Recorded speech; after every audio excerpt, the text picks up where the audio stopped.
Hi viewers, welcome to super kitchen. நம்ம இந்த வீடியோல 4 வகையான ஈஸியான ஸ்வீட் ரெசிபிஸ் எப்படி செய்யறதுன்னு பார்க்க போறோம். பன்னீரே இல்லாம நல்ல சாஃப்டா பஞ்சு போல ரசகுல்லா டேஸ்ட்ல இருக்கக்கூடிய ஒரு ஸ்வீட் ரெசிபி. அடுத்ததா ஸ்வீட் ஷாப்ல விற்கக்கூடிய கோகனட் ரோல டபுள் கலர்ல நம்மளே வீட்ல ஆர்டிபிஷியல் கலர் எதுவுமே சேர்க்காம ரொம்ப பெர்ஃபெக்டான மெத்தட்ல ரொம்ப ஈஸியா ரொம்ப டேஸ்டா எப்படி செய்யறதுன்னு பார்க்க போறோம். செய்யறது ரொம்ப ரொம்ப ரொம்ப ஈஸி. அடுத்ததா மைசூர் பாக் டேஸ்ட்லயே இருக்கக்கூடிய ரவையை வச்சு ரொம்ப ஈஸியான மெத்தட்ல செய்யக்கூடிய ரவை மில்க் மைசூர் பாக். இதுவுமே சாப்பிட்றதுக்கு ஃபர்ஸ்ட் கிளாஸான டேஸ்ட்ல இருக்கும் ஃப்ரெண்ட்ஸ். கண்டிப்பா இந்த ஸ்வீட் ரெசிபியை ட்ரை பண்ணி பாருங்க. அடுத்த ஸ்வீட் ரெசிபி என்னன்னா லட்டு. லட்டு வந்து பொதுவாகவே எல்லாருமே ரொம்ப ஈஸியா செஞ்சிடலாம். ஆனா இந்த லட்டு ரொம்ப ரொம்ப ஈஸியாவே செய்யலாம். ஒரு கப் கடலை மாவு தேங்காய் இருந்த போதும் வாயில வைத்ததும் கரையக்கூடிய ரொம்ப ஈஸியான டேஸ்டான லட்டு ரெசிபி. வாங்க ஒரு ஸ்வீட்டா எப்படி செய்யலாம்னு வீடியோக்குள்ள போய் பார்ப்போம். ஃபர்ஸ்ட் ரெசிபி பன்னீரே இல்லாம நல்ல பஞ்சு போல ரசகுல்லா ஸ்வீட். இது செய்யறதுக்கு ஃபர்ஸ்ட் 1 கப் அளவுக்கு மாவு ஜவ்வரிசி எடுத்திருக்கேன். ஜவ்வரிசியில 2 வகை இருக்கும் இல்லையா, ஒன்று குட்டி குட்டியா இருக்கக்கூடிய நைலான் ஜவ்வரிசி, இன்னொன்னு இது போல பெரிய சைஸ்ல இருக்கக்கூடிய மாவு ஜவ்வரிசி. இந்த ஸ்வீட் செய்யறதுக்கு நீங்க இது போல இருக்கக்கூடிய பெரிய மாவு ஜவ்வரிசியை மட்டும்தான் கண்டிப்பா பயன்படுத்தணும். இப்போ இந்த ஜவ்வரிசியை மிக்ஸி ஜார் கப்ல சேர்த்துட்டு நல்லா ட்ரையா தண்ணி சேர்க்காம நைஸா உங்களால எந்த அளவுக்கு பவுடர் போல அரைக்க முடியுமோ அந்த அளவுக்கு அரைச்சிட்டு அப்படியே ஒரு ஜல்லி வச்சு இந்த ஜவ்வரிசி மாவை ஜலிச்சிடுங்க. ஜலிச்சதுக்கு அப்புறமா இந்த கப்பியா இருக்கிற ஜவ்வரிசி நமக்கு தேவை கிடையாதுங்க. இது நீங்க வேற ஏதாவது பர்பஸ்க்கு பயன்படுத்திக்கோங்க. பால் பாயாசம் எல்லாம் செய்வோம்ல, அப்ப மிக்ஸ் பண்ணிக்கோங்க. நமக்கு தேவை இந்த நைஸா பவுடர் போல இருக்கிற ஜவ்வரிசி மட்டும் தான். இப்போ இந்த ஜவ்வரிசி அப்படியே இருக்கட்டும். அடுத்ததா கேஸ் ஸ்டவ்ல அடிகனமா இருக்கிற மாதிரி ஒரு பேன் வச்சுக்கோங்க. நீங்க எந்த கப்பால ஜவ்வரிசியை மெஷர் பண்றீங்களோ அந்த கப்பால 3 கப் அளவுக்கு நல்ல திக்கான பாலா இந்த பேன்ல சேர்த்துக்கோங்க. சேர்த்ததுக்கு அப்புறமா கேஸ் ஸ்டவ்வை ஆன் பண்ணிக்கோங்க. இந்த பால் நல்லா பொங்கி ஒரு 2 ல இருந்து 3 நிமிஷத்துக்கு காயட்டும். பாருங்க, பால் நல்லா பொங்கி இது போல தளதளன்னு கொதிக்க ஆரம்பிச்சிருச்சு. இப்ப கேஸ் ஸ்டவை கம்ப்ளீட்டா ஆஃப் பண்ணிடுங்க. அதுக்கப்புறமா நீங்க ஜவ்வரிசி அளக்குறீங்கல்ல, அந்த கப்பால 1 கப் அளவுக்கு பச்சரிசி மாவை இந்த கொதிச்ச பால்ல சேர்த்துக்கலாம். சேர்த்துட்டு நல்லா கலந்து விட்டுக்கோங்க. பச்சரிசி மாவு, இடியாப்ப மாவு எதுவா இருந்தாலும் இந்த ரெசிபி செய்ய பயன்படுத்திக்கோங்க. இப்போ மாவு சேர்த்ததுக்கு அப்புறமா நல்லா கட்டி இல்லாம கலந்து விட்டுருங்க. இப்ப பாருங்க, பச்சரிசி மாவு பால் எல்லாத்தையுமே கம்ப்ளீட்டா அப்சர்வ் பண்ணிட்டு இந்த மாதிரி 3/4 அளவுக்கு வெந்து வந்துருச்சு. இப்போ இந்த மாவை நம்ம ஆல்ரெடி ஜலிச்சு வச்சிருந்தோம்ல ஜவ்வரிசி பொடி, அது கூட சேர்த்துக்கலாம். இந்த சமயம் மாவு நல்ல சூடாதாங்க இருக்கும். இப்போ இது கூட 2 டேபிள் ஸ்பூன் அளவுக்கு பால் பவுடர் சேர்த்துக்கோங்க. பால் பவுடர் கண்டிப்பா சேர்க்கணுன்றது அவசியமே கிடையாது. உங்ககிட்ட இருந்தா சேர்த்துக்கோங்க, இல்லைன்னா தாராளமா ஸ்கிப் பண்ணிக்கோங்க. இப்போ இது கூட 1 டேபிள் ஸ்பூன் அளவுக்கு நெய் சேர்த்துட்டு ஒரு கரண்டியை வச்சு நல்லா அடி வரைக்கும் இந்த கலவையை கிண்டி கிண்டி விடுங்க. ஏன்னா அடியில தான் நமக்கு ஜவ்வரிசி மாவு தங்கி இருக்கும். ஸோ இது போல நல்ல ரஃபா ஒரு 2 நிமிஷத்துக்கு கலந்து விட்டு முடிச்சதுக்கு அப்புறமா கரண்டி வச்சுட்டு உங்க வீட்டில் ஏதாவது பெரிய டம்ளர் இந்த மாதிரி நல்ல நீட்டு ஷேப்ல இருக்குது, அப்படி இல்லட்டா மத்து, இது ரெண்டுத்துல எதையாவது ஒன்று வச்சு நல்ல ப்ரெஷர் கொடுத்து இந்த மாவை எந்த அளவுக்கு சாஃப்டா பிசைய முடியுமோ அந்த அளவுக்கு ப்ரெஷர் கொடுத்து இந்த மாவை சாஃப்டா பிசைஞ்சுக்கோங்க. இது போல நீங்க மாவை சாஃப்டா பிசைஞ்சா மட்டும்தான் ஸ்வீட் நல்ல ஸ்பாஞ்சியா ரசகுல்லா மாதிரியே இருக்கும். சாப்பிட்றதுக்கும் ரொம்ப சாஃப்டாவே இருக்குங்க. இப்ப பாருங்க, மாவை நல்ல ப்ரெஷர் கொடுத்து இந்த மாவை இது போல, அதாவது வெண்ணெய் போல நல்லா சாஃப்டா பிசைஞ்சு முடிச்சதுக்கு அப்புறமா கை வச்சு இந்த மாவை நல்லா ஒண்ணு கூட்டி சப்பாத்தி மாவெல்லாம் இருக்கும் பாத்தீங்களா, அந்த மாதிரி பிசைஞ்சுக்கலாம். இன்னொரு விஷயம் என்னன்னா, நீங்க மாவை சாஃப்டா பிசையும் போது கண்டிப்பா பாலோ தண்ணியோ எக்ஸ்ட்ராவா இதுல சேர்க்கவே கூடாதுங்க. இப்ப பாருங்க, மாவு ரெடி ஆயிடுச்சு. இப்ப கொஞ்சம் கொஞ்சமா மாவை கிள்ளிட்டு நம்ம குலாப் ஜாமுன் ரசகுல்லாலாம் உருட்டுவோம்ல, அந்த மாதிரி உள்ளங்கையில வச்சு நல்ல சர்க்கிள் ஷேப்புக்கு இந்த மாதிரி பால் போல உருட்டிக்கோங்க. உருட்டும் போது கையில பிசு பிசுன்னு மாவு ஒட்டவே ஒட்டாது. கையில எண்ணெயோ நெய்யோ தடவிட்டோ உருட்டவே தேவையில்லைங்க. ஏன்னா இந்த மாவு பிசையும் போது நம்ம நெய் சேர்த்து தான் பிசைஞ்சோம். இப்போ இதே மாதிரி ஷேப்புக்கு நான் எல்லா மாவையுமே உருட்டி எடுத்துக்கிறேன். நீங்க விருப்பப்பட்டீங்கன்னா சிலிண்டர் ஷேப்ல கூட இந்த மாவை திரட்டிக்கலாம். இப்ப பாருங்க, எல்லா மாவையுமே பால்ஸ் போல உருட்டி முடிச்சதுக்கு அப்புறமா இந்த பால்ஸை அப்படியே ஒரு ஸ்டீமர் பிளேட்ல வச்சு அரேஞ்ச் பண்ணிட்டு இத இட்லி பாட்ல வச்சு ஆவியிலேயே 10 நிமிஷத்துக்கு வேக வச்சு எடுத்துட்டு வந்துட்டேன். வெந்ததுக்கு அப்புறமா இந்த பால்ஸ் எல்லாமே முழுமையா வெந்துட்டு நல்ல மெது மெதுன்னு சாஃப்ட் சாஃப்டாவே இருக்கும். இப்போ இந்த பால் நல்லா சூடாவே இருக்கும். சோ இது அப்படியே ஆறிக்கிட்டே இருக்கட்டும். இது ஆறுற கேப்ல அடுப்புல ஒரு கடாய் வச்சுக்கோங்க. நீங்க ஜவ்வரிசி அளந்தீங்கல்ல, அந்த கப்பால 1.5 கப் அளவுக்கு சக்கரை சேர்த்துக்கோங்க. கூடவே அதே கப்பால 1.25 கப் அளவுக்கு தண்ணி சேர்த்துக்கலாம். உங்களுக்கு சக்கரை சேர்க்கறது விருப்பம் இல்லைன்னா உங்ககிட்ட நாட்டு சக்கரையோ அப்படி இல்லட்டா வெல்லம் இருந்தா கூட பொடிச்சிட்டு அதை மெஷர் பண்ணிட்டு சேர்த்துக்கோங்க. இப்போ இந்த சுகர் சிரப்புக்கு ஒரு ஃப்ளேவர் கொடுக்க போறோம். அதுக்காக 2 முழு ஏலக்காவை ஜஸ்ட் தட்டிட்டு இதுல சேர்த்துக்கலாம். சேர்த்ததுக்கு அப்புறமா இந்த சுகர் சிரப் இன்னைக்கு ஒத்த கம்பி பதமோ ரெட்ட கம்பி பதமோ அப்படிலாம் நம்ம எடுக்கவே போறது கிடையாது. இந்த சுகர் சிரப் லைட்டா பிசுப்பு பதம் வந்ததுக்கு அப்புறமா கம்ப்ளீட்டா கேஸ் ஸ்டவ் ஆஃப் பண்ணிடுங்க. அதுக்குள்ள நம்ம ஆற வச்சிருந்த இந்த பால்ஸ் எல்லாமே கம்ப்ளீட்டா ஆறிடுச்சு. ஆறின பால்ஸ் சூடா இருக்கிற இந்த சுகர் சிரப்ல போட்டுடுங்க. அதுக்கப்புறம் இந்த தட்டி போட்ட 2 ஏலக்காய் தேவையில்லை, அதை எடுத்து டிஸ்போஸ் பண்ணிக்கலாம். இப்ப பாருங்க, நல்ல சுகர் சிரப்ல ஏலக்காய் ஃப்ளேவர் இறங்கிடும். அதுக்கப்புறமா ஒரு தடவை நல்லா ஈவனா மிக்ஸ் பண்ணி கொடுத்துட்டு ஒரு லிட் போட்டு க்ளோஸ் பண்ணிட்டு 1 மணி நேரத்துக்கு இது எந்த விதமான டிஸ்டர்பும் பண்ணாதீங்க. இந்த சுகர் சிரப்ல இந்த ஸ்வீட் நல்லா ஜம்முன்னு ஊறட்டும். இப்ப பாருங்க, 1 மணி நேரம் கழிச்சு லிட்டை ஓபன் பண்ணி பார்த்தோம்னா நல்ல சாஃப்டா பஞ்சு போல ஸ்பாஞ்சியான ரசகுல்லா டேஸ்ட்ல ஸ்வீட் ரெடி ஆயிடுங்க. பாருங்க, பார்க்கறதுக்கு எவ்வளோ சாஃப்டா இருக்கு. உங்களுக்கு நான் அமுக்கி காட்டும் போதே தெரிஞ்சிருக்கும் எந்த அளவுக்கு ஸ்பாஞ்சியாக இருக்குன்னு. இப்போ இந்த ஸ்வீட்டை உடச்சி காட்டுறேன் பாருங்க, எந்த அளவுக்கு உள்ள சாஃப்டாக இருக்குன்னு. சாப்பிட்றதுக்கு அப்படியே நம்ம ரசகுல்லா டேஸ்ட்லேயே இருக்குங்க. நல்ல ஜூஸியாக டேஸ்டாக சாஃப்டாகவும் இருக்கும். இந்த ஸ்வீட்டை 2 நாள் வரைக்கும் வெளியிலே வச்சு சாப்பிடலாம், ஃப்ரிட்ஜில் வச்சு 4 நாள் வரைக்கும் சாப்பிடலாம். கேட்டே போகாது, நான் எடுத்துக்கக்கூடிய மெஷர்மெண்ட்டுக்கு எனக்கு 2 கிலோ அளவுக்கு ஸ்வீட் கிடைச்சிருக்கு. நீங்களும் உங்க வீட்டில் இந்த ஸ்வீட் ரெசிபியை கண்டிப்பா ட்ரை பண்ணி பாருங்க. அடுத்ததா நம்ம பார்க்கக்கூடிய ஸ்வீட் ரெசிபி ஆர்டிஃபிஷியல் கலர் எதுவுமே சேர்க்காம டபுள் கலர்ல கோகனட் ரோல் எப்படி செய்யறதுன்னு பார்க்க போறோம். ரொம்பவே டேஸ்டா இருக்கும். ஃபர்ஸ்ட் இந்த ரெசிபி செய்யறதுக்கு பெரிய சைஸ் அளவுடைய ஒரு முழு தேங்காய் எடுத்துக்கலாம். அந்த தேங்காயை உடைச்சிட்டு தேங்காய் முடியில இருக்கிற கருப்பு பகுதியை மட்டும் நீக்கிட்டு இது போல நல்லா நைஸா வெள்ளையா துருவிட்டு உங்க வீட்டுல இருக்கக்கூடிய ஏதாவது ஒரு கப்ல மெஷர் பண்ணி எடுத்து வச்சுக்கோங்க. அடுத்ததா ஸ்டவ்ல பேன் வச்சுக்கோங்க. பேன்ல நம்ம துருவிய தேங்காய் முழுசையுமே சேர்த்துட்டு எண்ணெய் நெய் இது ரெண்டுமே சேர்க்காம மிதமான தீயில 2ல இருந்து 3 நிமிஷத்துக்கு இது போல கைவிடாம வதக்கி எடுத்துக்கோங்க. வதக்கும் போது தேங்காயோட நிறம் கொஞ்சம் கூட மாறவே கூடாது. அதே சமயம் தேங்காய் வறுபடக்கூடிய வாசமும் நல்ல கமகமன்னு வரணும். தோ இது போல வறுபட்டதுக்கு அப்புறமா அப்படியே எடுத்து வேற ஒரு பாத்திரத்துல மாத்திக்கோங்க. இப்போ நம்ம எந்த கப்பால தேங்காயை மெஷர் பண்ணி வச்சிருந்தோமோ அதே கப்பால 1/4 கப் அளவுக்கு பால் பவுடர் சேர்த்துக்கோங்க. இது கூடவே தேங்காய் அளந்தோல அதே கப்பால 1/4 கப் அளவுக்கு சர்க்கரை பொடி, சர்க்கரையை பொடிச்சிட்டு அதுக்கப்புறமா தான் அந்த கப்பால 1/4 கப் அளவுக்கு மெஷர் பண்ணிட்டு இது கூட சேர்க்கணும். அடுத்ததா இது கூட 1/4 டீஸ்பூன் அளவுக்கு ஏலக்காய் பொடி சேர்த்துக்கோங்க. உங்ககிட்ட முழு ஏலக்காயா இருந்ததுன்னா 2 ஏலக்காயை சக்கரை பொடி போடல அப்பவே கூட சேர்த்து பொடிச்சிட்டு இது கூட சேர்த்துக்கோங்க. இந்த பொருட்களை எல்லாம் சேர்த்ததுக்கு அப்புறமா இதை சப்பாத்தி மாவு போல பசைய போறோம். அதுக்காக திக்கா காய்ச்சி ஆற வச்ச பால் 1/2 டேபிள் ஸ்பூன் அளவுக்கு இது கூட சேர்த்துட்டு இதை இப்போ கை வச்சு நல்லா சப்பாத்தி மாவு போல நல்லா சாஃப்டா பசைஞ்சுக்கோங்க. இதுக்கப்புறமா எக்ஸ்ட்ரா பாலோ தண்ணியோ கண்டிப்பா சேர்க்க கூடாது. அதிகமா பால் சேர்த்துட்டீங்கன்னா கையில பிசு பிசுன்னு ஒட்டும். இப்ப பாருங்க, நம்ம கரெக்டான அளவுல பால் சேர்த்து பசைஞ்சதுனால கையில பிசு பிசுன்னு ஒட்டாது. பசைஞ்ச இந்த கலவையில இருந்து பாதி அளவு மட்டும் தனியா பிரிச்சு ஒரு ஓரமா எடுத்து வச்சுக்கோங்க. பாக்கி மீதமா இருக்கிற இந்த பாதி அளவுல உங்களுக்கு என்ன ஃபுட் கலர் விருப்பம் அந்த ஃபுட் கலரை சேர்த்துட்டு இதை இப்போ நல்லா சாஃப்டா சப்பாத்தி மாவு போல பசைஞ்சு எடுத்து வச்சுக்கோங்க. நான் ரோஸ் ஃபுட் கலர் தான் யூஸ் பண்ணிருக்கேன். அந்த மாவு எடுத்து ஒரு ஓரமா வச்சுக்கோங்க. அடுத்ததா இது போல ஒரு பாலித்தீன் ஷீட் அப்படி இல்லட்டா பட்டர் பேப்பர் எதுவா இருந்தாலும் யூஸ் பண்ணிக்கோங்க. அந்த ஷீட் மேல கொஞ்சமா ஆயில் அப்படி இல்லட்டா நெய் சேர்த்துட்டு இது போல பிரஷ் இருந்ததுன்னா அந்த பிரஷால நல்லா ஃபுல்லா ஸ்ப்ரெட் பண்ணி விட்டுருங்க. அப்படி இல்லட்டா கையாலேயே தேய்ச்சி விட்டு ஸ்ப்ரெட் பண்ணிக்கோங்க.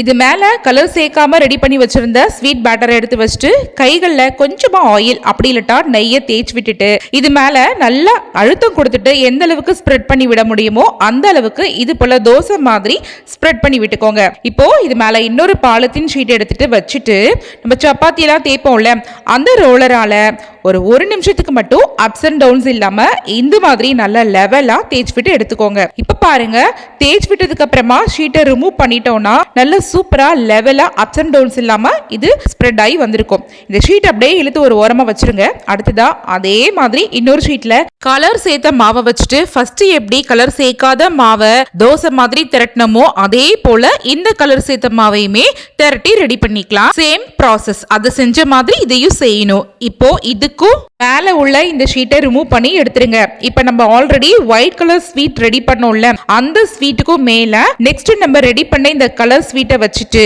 இதுக்கும் மேல இருக்கிற இந்த ஷீட்டை ரிமூவ் பண்ணி எடுத்துருங்க.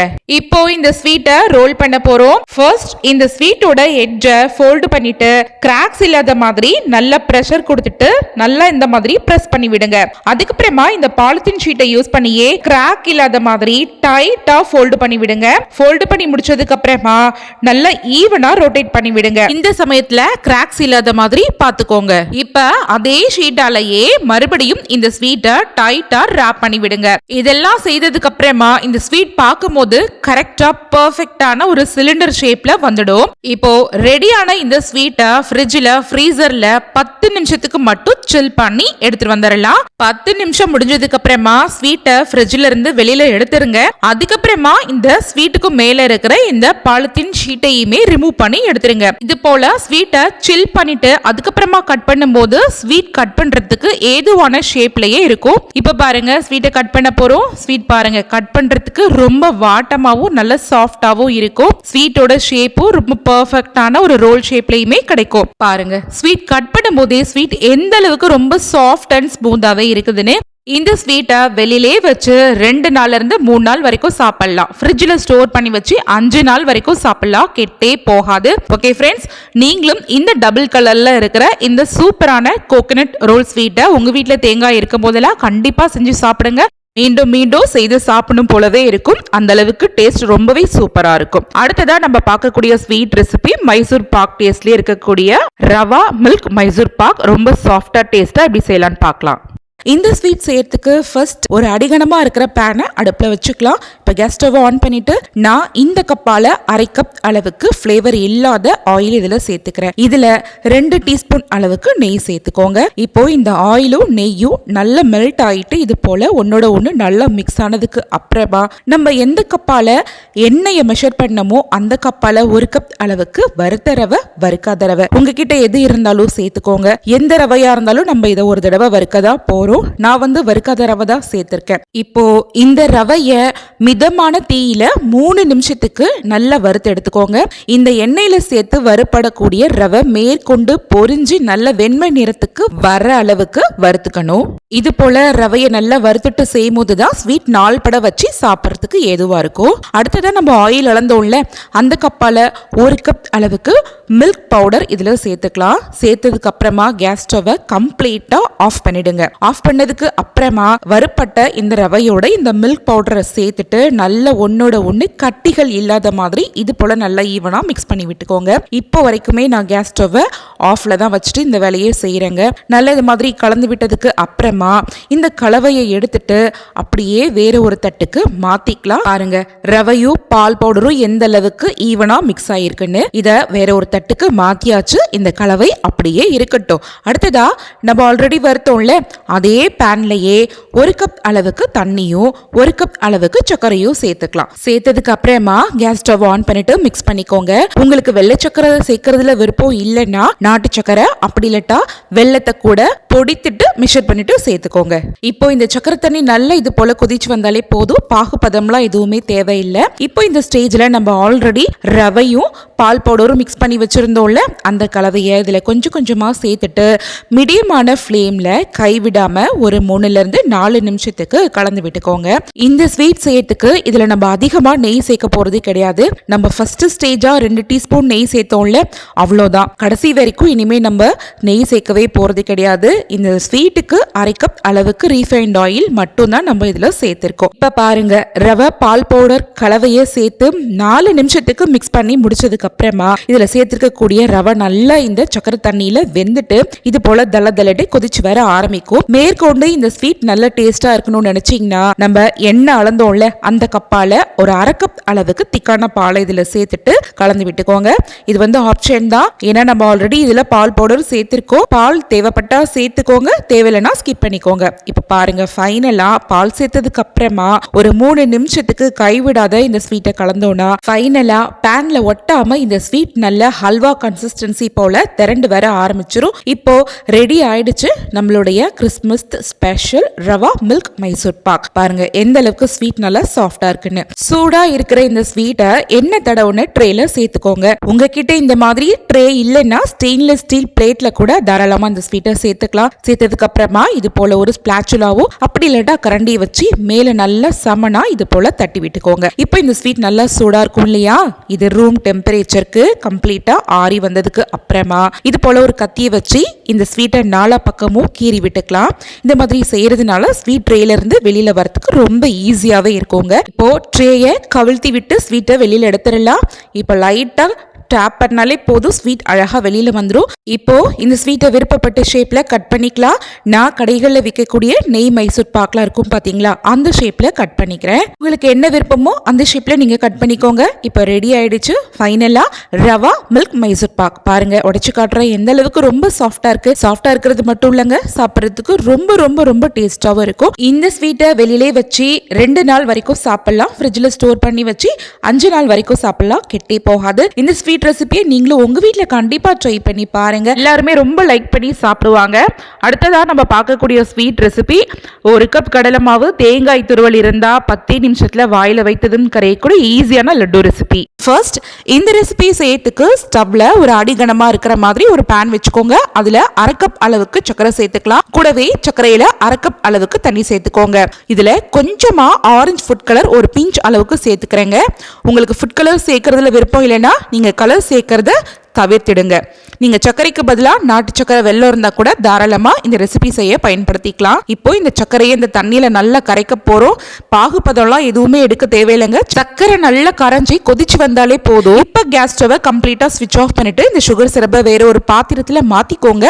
இப்போ இந்த சுகர் சிரப் எடுத்து ஒரு ஓரமா வச்சுக்கோங்க. இப்போ நம்ம சுகர் சிரப் ரெடி பண்ண பேன்லயே 1 கப் அளவுக்கு கடலை மாவை சேர்த்துக்கலாங்க. இப்போ இதுல 3 டீஸ்பூன் அளவுக்கு நெய் சேர்த்துக்கோங்க. நெய் அப்படி இல்ல எண்ணெய், உங்களுக்கு எது விருப்பமோ அதை சேர்த்துக்கோங்க. நான் இன்னைக்கு நெய் சேர்த்திருக்கேன். இப்போ கேஸ் ஸ்டவ் மீடியமான ஃப்ளேம்ல வச்சுட்டு ஒரு 3 நிமிஷத்துக்கு இந்த கடலை மாவை நெய்யிலேயே பச்சை வாசனை போற அளவுக்கு வறுத்து எடுத்துக்கலாங்க. இந்த மாதிரி செய்யும் போது ஸ்வீட் நல்ல மணமாவும் சுவையாவும் இருக்கும். இப்ப பாருங்க 3 நிமிஷம் கடலை மாவு நெய்யில நல்லா வறுபட்டதுக்கு அப்புறமா கேஸ் ஸ்டவ் லோல மாத்திட்டு நம்ம ஆல்ரெடி ரெடி பண்ணி வச்சிருந்தோம்ல சுகர் சிரப், அந்த சிரப் முழுசாவே இந்த கடலை மாவுல சேர்த்துக்கோங்க. சேர்த்துட்டு இப்ப கைவிடாத ஒரு 2 நிமிஷத்துக்கு கட்டிகள் இல்லாம இந்த கடலை மாவை நல்லா இது போல ஈவனா இந்த சுகர் சிரப்ல மிக்ஸ் பண்ணி விட்டுக்கோங்க. மிக்ஸ் பண்ணும் போது கட்டிகள் ஏதாவது தட்டுற மாதிரி இருந்ததுன்னா நல்லா கரண்டியால இது மாதிரி சின்ன சின்ன கட்டிகளா தட்டும் போது உடைச்சு விட்டு நல்லா மிக்ஸ் பண்ணிக்கோங்க. இந்த கடலை மாவு வறுக்கும் போது 2 டீஸ்பூன் அளவுக்கு இதுல நெய் சேர்த்திருந்தோம் இல்லையா, சோ கலந்து விடும் போது பேன்ல ஒட்டாம இது மாதிரி நல்லா கிளாஸியா கிட்டத்தட்ட ஒரு ஹல்வா பதத்துக்கு இந்த மாவு நல்லா திரண்டு ரெடியாக ஆரம்பிச்சிடும். இந்த சமயத்துல 1/4 கப் அளவுக்கு நல்லா ஃப்ரெஷ்ஷா துருவிய தேங்காய் துருவலை இதுல சேர்த்துக்கோங்க. சேர்த்துட்டு மேற்கொண்டு ஒரு 3 நிமிஷத்துக்கு கைவிடாத இதை நல்லா ஈவனா கலந்து கொடுத்துக்கிட்டே வாங்க. கலந்து விட இந்த ஸ்வீட் கொஞ்சம் கொஞ்சமா நல்ல ஒரு டைட்டான கன்சிஸ்டன்சிக்கு மாறி வர ஆரம்பிக்கும். இப்ப பாருங்க இந்த ஸ்வீட் பேன்ல ஒட்டாம நல்லா திரண்டு ஒரு ஹல்வா கன்சிஸ்டன்சிக்கு சாஃப்டான டெக்ஸ்சருக்கு மாறி வரும். இந்த சமயத்துல 1 டீஸ்பூன் அளவுக்கு நெய் சேர்த்துக்கலாம். நீங்க விருப்பப்பட்டீங்கன்னா நெய் சேர்த்துக்கோங்க. அப்படி இல்லட்டா 1 டீஸ்பூன் அளவுக்கு நெய்க்கு பதிலாக எண்ணெய் கூட சேர்த்துக்கோங்க. சேர்த்துட்டு இதை ஒரு 2 நிமிஷத்துக்கு இது போல நல்லா ஈவனா கலந்து விடுங்க. இப்ப பாருங்க ஃபைனலா ஸ்வீட் பேன்ல கொஞ்சம் கூட நல்லா ஒட்டாம திரண்டு சூப்பரான ஒரு ஹல்வா டெக்ஸ்சருக்கு மாறி வர ஆரம்பிச்சிடும். இதுதான் பர்ஃபெக்டான ஸ்வீட்டோட கன்சிஸ்டன்சி. இந்த ஸ்டேஜ்ல கம்ப்ளீட்டா கேஸ் ஸ்டவை ஆஃப் பண்ணிட்டு கையை நல்லா தண்ணியில நினைச்சிட்டு இந்த ஸ்வீட்டை எடுத்துட்டு விரலால லைட்டா இது போல உருட்டி பாருங்க. உருட்டும் போது இது மாதிரி கோலி குண்டு போல அழகா பிசு பிசுன்னு கையில ஒட்டாம இந்த மாதிரி திரண்டு ரவுண்ட் ஷேப்புக்கு வரணும். இப்படி இருந்தாதான் ஸ்வீட்டோட பதம் கரெக்டா இருக்குன்னு அர்த்தம். சூடா இருக்கிற இந்த ஸ்வீட் பேட்டரை அப்படியே வேற ஒரு தட்டுக்கு டிரான்ஸ்ஃபர் பண்ணிடுங்க. இப்போ ஒரு கரண்டியை வச்சு நல்லா இது மாதிரி ஸ்ப்ரெட் பண்ணி கொடுத்துருங்க. சூடா இருக்கிற இந்த ஸ்வீட் பேட்டர் கொஞ்சம் ஆறட்டும். கை பொறுக்கிற சூடு வந்ததுக்கு அப்புறமா இந்த ஸ்வீட்டை கொஞ்சம் கொஞ்சமா கையில எடுத்துட்டு ஒரு ரவுண்ட் ஷேப்புக்கு உருட்ட போறோம். உருட்டுறதுக்கு முன்னாடி கையில எண்ணெயோ நெய்யோ தொட்டுட்டு உருட்டணும் அப்படின்ற அவசியமே கிடையாது. ஏன்னா உருட்டும் போது கையில இந்த ஸ்வீட் கொஞ்சம் கூட ஒட்டவே ஒட்டாதுங்க. இப்ப பாருங்க உருட்டினதுக்கு அப்புறமா எந்த அளவுக்கு நல்ல கிளாஸியா ஷைனிங்கா இந்த ஸ்வீட் உருண்டு வந்துருச்சுன்னு இப்போ கட்டவிரலால இந்த ஸ்வீட்டுக்கு நடுவுல கொஞ்சமா பிரஷர் கொடுத்துட்டு ஒரு பள்ளம் மாதிரி பதிச்சு விட்டுக்கோங்க. பாருங்க, பாக்குறதுக்கே இந்த ஸ்வீட் எவ்வளவு அழகா இருக்குன்னு. இதே போல நீங்க எல்லா மாவையுமே இந்த மாதிரியான வடிவத்துக்கு நீங்க இது போல ஒரு சூப்பரான ஷேப்ல ஸ்வீட்டா ரெடி பண்ணிக்கோங்க. நான் எல்லா மாவையுமே இந்த மாதிரி சூப்பரான ஷேப்புக்கு ஸ்வீட்டா ரெடி பண்ணி எடுத்து வச்சிருக்கேன். இப்போ இந்த ஸ்வீட்டை மேற்கொண்டு அலங்காரப்படுத்தணும்னு நினைச்சீங்கன்னா உங்ககிட்ட என்னெல்லாம் ஹெல்தியான ட்ரை நட்ஸ் இருக்கோ அதெல்லாம் கொஞ்சம் கொஞ்சமா எடுத்துட்டு பொடிச்சிட்டு இந்த ஸ்வீட்டுக்கும் நடுவுல பள்ள மாதிரி பதிச்சு விட்டோம்ல அந்த இடத்துக்கு மேல இதை வச்சு அழகா டெக்கர் பண்ணிக்கோங்க. இது மாதிரி செய்யறதுனால ஸ்வீட் பார்க்கும் போதும் ரொம்ப அழகா இருக்கும், சாப்பிடும் போதும் இந்த ட்ரை நட்ஸ் எல்லாம் வாயில கடிப்படும் போது ரொம்பவே டேஸ்டா இருக்குங்க. இப்ப பாருங்க ஸ்வீட் எவ்வளவு அழகா ரெடி ஆயிடுச்சுன்னு. இந்த ஸ்வீட் வந்து சாப்பிடறதுக்கு ரொம்ப டேஸ்டா ரொம்ப சாஃப்டா இருக்கும். அப்படியே வாயில வச்ச உடனே கரைஞ்சி தொண்டைக்குள்ள போயிடும். அந்த அளவுக்கு ஸ்வீட் ரொம்ப சாஃப்டாவும் டேஸ்டாவும் இருக்குங்க. நீங்க இந்த ஸ்வீட்டை வெளியிலே வச்சு 2 நாள் வரைக்கும் சாப்பிடலாம். ஃப்ரிட்ஜில் வச்சு ஸ்டோர் பண்ணி 5 நாள் வரைக்கும் சாப்பிடலாம், கெட்டே போகாது. நீங்களும் இந்த ஸ்வீட்டை உங்க வீட்ல கண்டிப்பா ட்ரை பண்ணி பாருங்க. ஓகே ஃப்ரெண்ட்ஸ், இந்த ஸ்வீட் ரெசிபிஸ் எல்லாம் உங்களுக்கு பிடிச்சிருந்ததுன்னா இந்த வீடியோவை உங்க ஃபேமிலி அண்ட் ஃப்ரெண்ட்ஸ் சர்க்கிள் கூட நிறைய ஷேர் பண்ணிக்கோங்க. மறக்காம சூப்பர் கிச்சன் சேனலையும் சப்ஸ்கிரைப் பண்ணிக்கோங்க. தேங்க்ஸ் ஃபார் வாட்சிங்.